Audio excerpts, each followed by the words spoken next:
शहंशाह का इकबाल बुलंद हो। जोधा बेगम का काफिला आगरा और आमेर के बीच का आधे से ज्यादा का सफर पूरा कर चुका है। ये तो बहुत अच्छी खबर सुनाई तुमने। ये उस खुशखबरी का इनाम। शुक्रिया शहंशाह।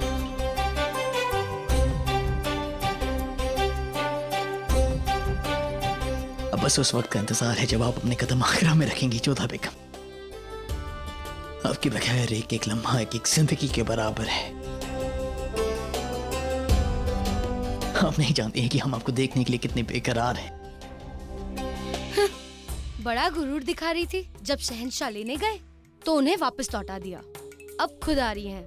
सही कह रही हो। ये सब बातें अगर तुम्हें समझ आती तो जोधा बेगम की जगह तुम ना होती।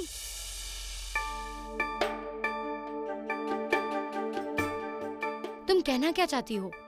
मोहब्बत और खुददारी ऐसी चीजें हैं जिन्हें शायद तुम नहीं समझोगी। हमें तो बेहद खुशी है कि जोधा बेगम लौट रही है।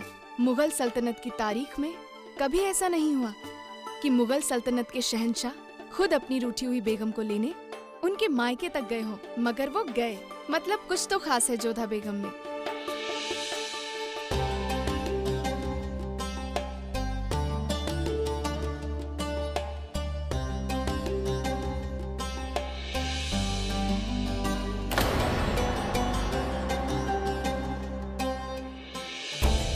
जो तुमसे रूठ कर चली गई है उसका इतना इंतजार, और जो तुम्हारे साथ बचपन से है उसकी जरा भी परवाह नहीं।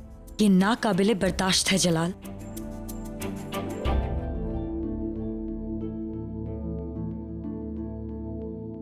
आप यहाँ क्या कर रहे हैं जलाल? जोधा बेगम का इंतजार।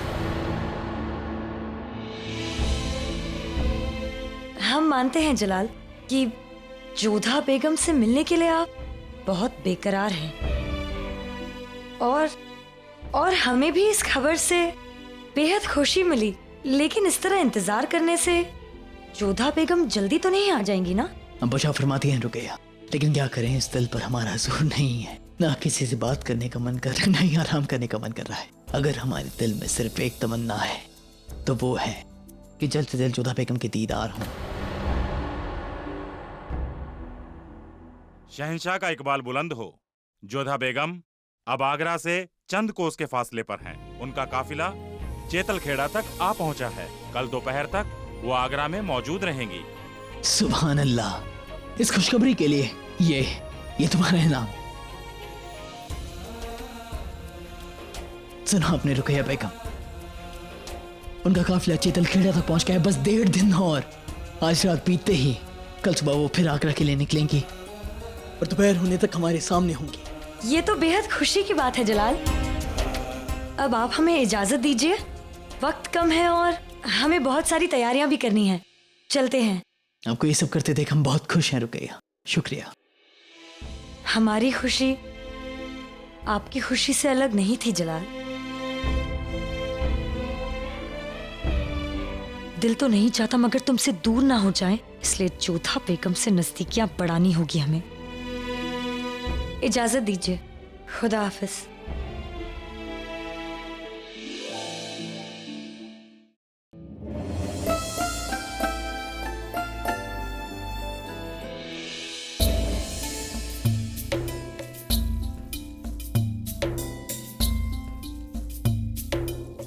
सुनो, यहाँ आओ। तुम सब एक बात का ख्याल रखना, सारी सजावटें करीने से होनी चाहिए। महल का एक भी हिस्सा ऐसा ना हो जो रोशन ना हो। और तुम राजवंशी सलीकों से वाकिफ हो ना? शहंशाह चाहते हैं जोधा बेगम का इस्तकबाल राजवंशी तरीके से हो, तो इस बात का ख्याल रहे तैयारियों में कोई कमी नहीं होनी चाहिए। चलो जाओ यहाँ से। और तुम बावर्ची खाने से हो ना? ख्याल रहे कि खाना जोधा बेगम की पसंद का ही होना चाहिए। चाहे तो मोती बाई से भी मदद ले सकते हो। जाओ यहाँ से। आदाब मलिकाए खास। आदाब। मिजाज शरीफ कैसे हैं आपके माहम? हमारे मिजाज तो दुरुस्त है बेगम रुकैया, लेकिन लगता है आपकी तबीयत थोड़ी सी नासाज है। तबीयत नासाज हो हमारे दुश्मनों की। इंशाल्लाह, लेकिन आपके दुश्मन भी नहीं चाहेंगे कि आपके साथ इतना बुरा हो। जिन्होंने आपकी जगह छीनने की कोशिश की, आज आप उन्हीं के इस्तकबाल की तैयारियों में लगी हुई है।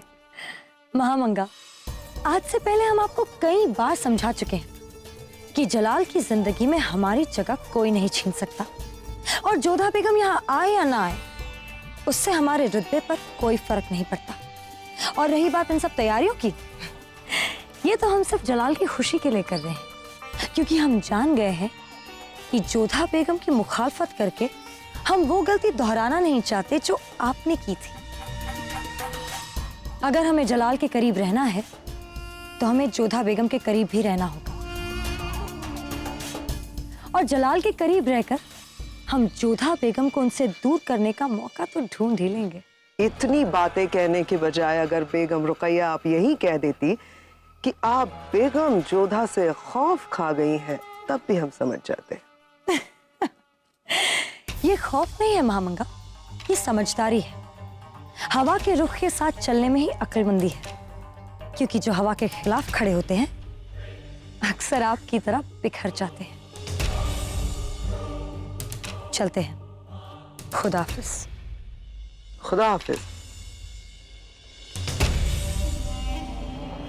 वाह,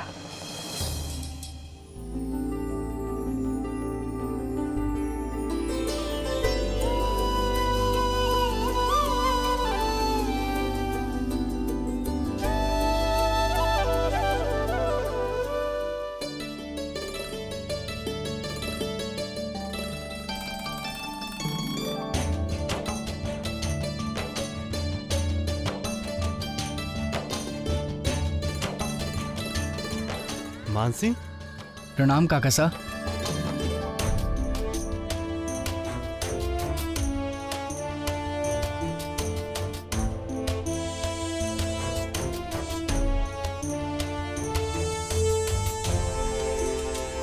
बुआ सा कैसी हैं? कुशल मंगल है।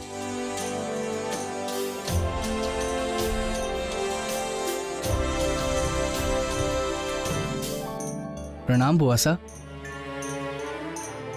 खुश रहो। मान सिंह, आप यहाँ? हाँ बुआ साहब, हम आपकी अगवानी के लिए आए हैं। अब यहाँ से आगरा तक हम आपको लेकर जाएंगे। आज रात विश्राम का प्रबंध कर दिया गया है। कल सूर्योदय होते ही हम आगरा के लिए प्रस्थान करेंगे। आइए बुआ साहब।